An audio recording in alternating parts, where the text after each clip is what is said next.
Hunters. Stasis. For what feels like the past year, the only thing that I've ever heard about Stasis is that renewal grasps are either bugged or just not good. I'm not gonna lie, I have not really investigated Stasis Hunter pretty much at all in a really long time. But in my continuing journey to find out more about Stasis, I wanted to see what was up with Stasis Hunters after all this time of completely ignoring them. Hunters only have two Stasis-specific exotics, Renewal Grasps, which are more defensive, and Mask of Baccharis, which is more offensive. Hunters have a fair amount of neutral exotics as well, but before we dive into them, I think we need to look at Hunter aspects to see what we're really working with here. The aspects are the following. Winter's Shroud, dodging slows nearby enemies. All right. Shatter Dive, I think most Beyond Light players are quite familiar, but you get a dive attack that shatters stasis crystals. Touch of Winter improves your grenades in varying ways, and oh, look at that, Renewal Grasps affect our grenade. Who saw that coming? And we have Grim Harvest, killing slowed or frozen stuff makes stasis shards, which give melee energy when picked up. Man, not as much going on there as I felt like there was. In terms of PvE, I'm leaning heavily towards Touch of Winter and Grim Harvest. Shatter Dive is very flashy, but you don't have a ton of crystal generating opportunities outside of headstone guns and a glacial grenade, which we won't be using with Renewal. And Whisper of Rending can break stasis crystals really easily to the point where I don't feel like we need a full aspect dedicated to breaking stuff. Winter's Shroud just seems pretty tame in general. It's not like a Vanishing Step situation where you need on-demand slow, at least for PvE anyway. Seems more like a PvP thing with Mask of Baccharis, but it is still usable. Touch of Winter, look, if you're going with renewals, then it's an obvious choice. And Grim Harvest, if we're trapping things in our Dusk Field, then you are going to be making a lot of shards. All this being said, any other exotics I'm taking a look at here in terms of neutrals? I mean, like, Foe Tracer, no. Knucklehead, no. Sealed Ahamkara, we can get in fragment form if we want. Dragon Shadow is like, sure, but it doesn't really play into a build as much as I want. Six Coyote is always viable in some way, but it's boring and I don't want to use it right now. Lucky Pants doesn't fit the build. Gemini doesn't fit the build. Bombardiers fit a little bit. I'm sure there's something there. Frosties, kind of the same thing. Like, it's more ability energy. Probably something there. We'll test them out in the video later on. For the time being, I just want to see the state of Renewal. Mask of Baccharis is cool, but it literally amounts to do more damage with your guns for a little bit, and I'm just not that enthused by this helmet at this point in the video anyway. So, throw on Renewal, throw on our aspects. How many fragment slots we got here? Oh, Jesus. So we have 5 slots. Okay. Well, okay, what's some mandatory stuff here? What are we definitely putting in? Let's take a look. All right, Whisper of Shards, that's mandatory. Touch of Winter makes a stasis crystal. You pop that, boom, grenade regeneration. If we're rocking an exotic based on our grenade, we want as many grenades as possible. Lock it in. But this does mean we need steady crystal generation. So a headstone weapon is going to be important. The Dusk Field itself is not going to be enough. Whisper of Durance, I think we lock it in. Longer duration slow. Dusk Field already getting a big radius. We want that slow to last as long as possible. And don't forget our melee, which also slows. Outside of those two, I think your options are pretty open here, and you'll eventually tweak your way to the perfect setup for you. Like Rhyme. A lot of appeal there. You should be making a ton of shards, and shards are good because our melee is good, or at least isn't that bad. If you're lazy and you just want the shards to come to you, Conduction, throw that on. Boom, you're good there. Impetus is viable with the reloads. Rending is good to break crystals for that grenade juice from Whisper of Shards. Chains, boosting your defense even more in endgame. Hedrons, if you like doing stuff with stats and weapons and all that kind of stuff. Hunger, if you enjoy melee. Bonds, you got more super energy. There's so many choices. So many choices. Durance, shards, chains, rending, and impetus is what I'm rolling with as of this video, getting some bonus stats in there too. Literally 10 armor energy worth of stats. It's like you have 6 pieces of armor on. Please experiment though. It is what can and will make you a better player. These are not 100% locked in. Try them out at first. If you don't like something, you want to change something around, please do it. Stats. What are we looking at? Pretty much all of my hunter builds so far have been high resilience, high discipline, medium recovery, medium mobility, low everything else. And I honestly do not see much of a reason to skew from that for this build. We want high discipline for our grenade uptime. We want high resilience to continue to push our defense really high. We want decent mobility for our class ability. We want recovery because recovery good. Keep strength low, we'll regenerate it through shards, and intellect is just kind of a dump stat.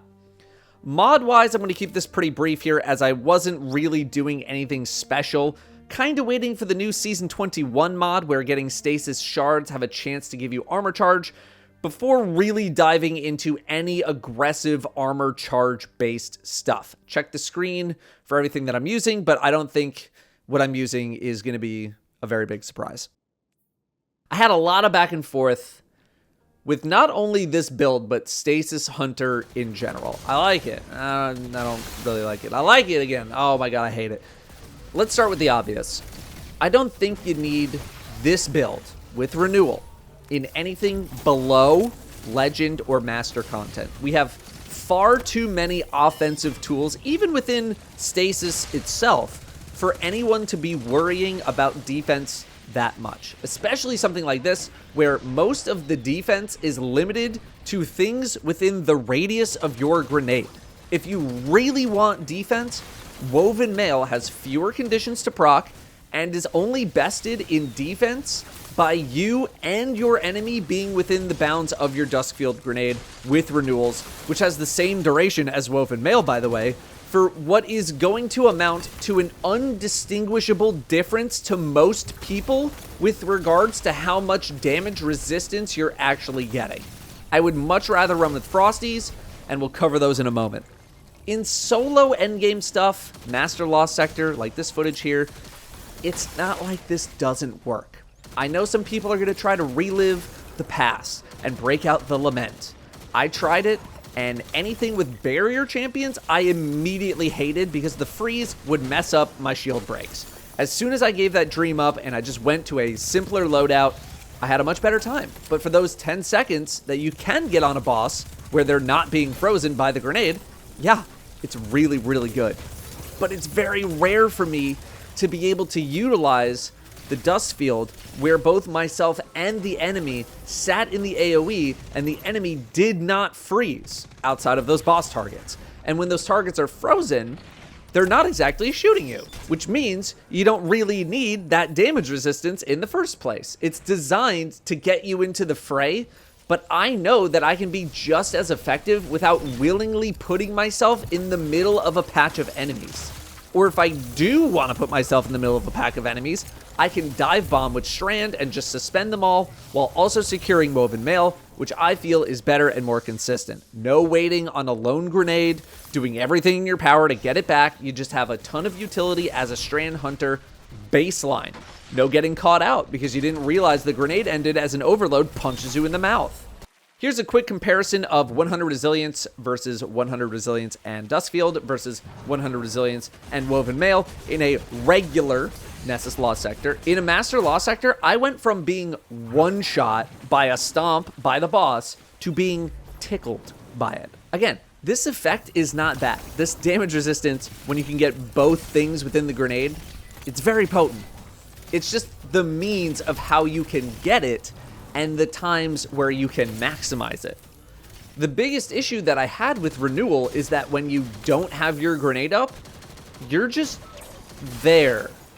You're just out there doing everything you can to get your grenade back because the entire build revolves around the grenade. And then when you do finally get it back, most of the time you're going to be throwing it at enemies that very rarely end up being a threat anyway, or were never going to be that much of a threat.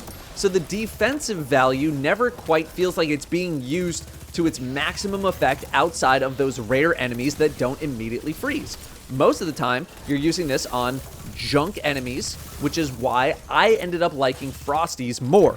Part of it is that I feel like the Frosties playstyle suited me a bit better, but also that I didn't feel like I needed to perfectly optimize every single grenade that I threw. Or I didn't feel like I needed to immediately leap into my dusk field for the damage resistance. I knew that I could get another grenade to come back quickly, and I felt like I could play how I thought I should be playing the build, which is creating defense through crowd control and freezes and slows. The fact that I wasn't getting that damage resistance was irrelevant to me.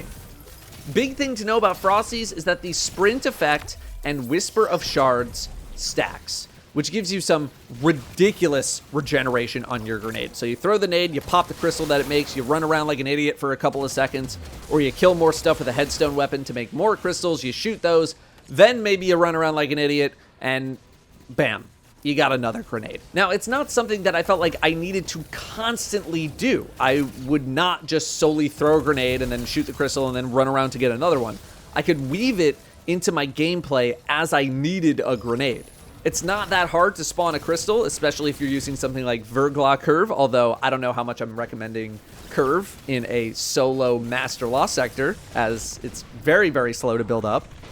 In at-level stuff, though, yeah, go nuts with Curve. This build works perfectly in stuff like seasonal content where you are naturally going to be moving around from enemy to enemy. The spaces are much, much bigger versus a Law sector where you maybe hunker down a bit more or you just have to kind of run around to avoid enemies in a really weird way.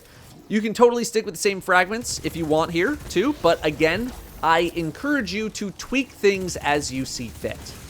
That leaves Mask of Baccharis and some more aspect and fragment swaps and whatnot. Mask gets you 10% more arc damage after a dodge, 10% more damage on slowed enemies after a dodge. Both of these things can stack for 20% bonus damage, but your dodge does not regenerate while this buff is active. A lot of good arc weapons out there for Barons, Ikelos, Thunderlord. But this exotic doesn't really feel like a build exotic to me. It's similar to, like, Path of Burning Steps, where it's like, it's good, the effect is good, but it's not the thing that's making the build work or anything. There's not really a build in the same way that there's not really a build with Star Eater scales. You just kind of put them on and off you go. But while your dodge is on cooldown, again, you're just kind of there. You just exist waiting for your dodge to come back. It's just not very interesting to me. I will say that there's a pretty good single target damage strategy that you can do where you can fire off a bunch of rockets in a row, like rocket, dodge, rocket, melee with impetus equipped, rocket, melee again, rocket. That's pretty cool. But this is a really specific thing, not exactly for like general play or even stuff like Lost Sector farming. It's more like a boss damage setup. And I also tend to think of Mask of Baccharis as a PvP exotic versus a PvE one. Bombardiers, I'm not going to lie, I really didn't even bother. It's similar to Baccharis and Winter's Shroud. You dodge, you slow stuff, but Bombardiers don't get you anything beyond that slow. Is there something there? Maybe, but it did not interest me enough to even bother pursuing it. So that's my review of Stasis Hunters. Yeah, you know, look, they're not as bad as I was led to believe. And I'm sure with more practice, it'll feel a lot better. But my feelings just come back to Strand Hunter. If I'm looking for heavy crowd control and amazing defense, Strand Hunter does it so well. Its killing power is maybe not exactly the same. Tangles are on a super long cooldown versus stasis crystals that you can make non-stop, which also explode and AoE for damage. But when it comes to the targets that can really matter, your orange bars, your champions, Suspend just does it best, and Hunter can chain this so many times in a row. I'm also not really interested in using Renewal Grasps, not necessarily because they're terrible or anything, but rather because Frosties enables a playstyle that I am much more comfortable using than trying to maximize a Duskfield Grenade's defensive capabilities for 10 seconds at a time. Are there moments where Renewals can shine? Yes, totally. But I think the moments are too few and far between. We'll see if Season 21 gives Stasis some seasonal artifact perks, and we will revisit Stasis as we need to. Thank you very much for watching. I will see you next time.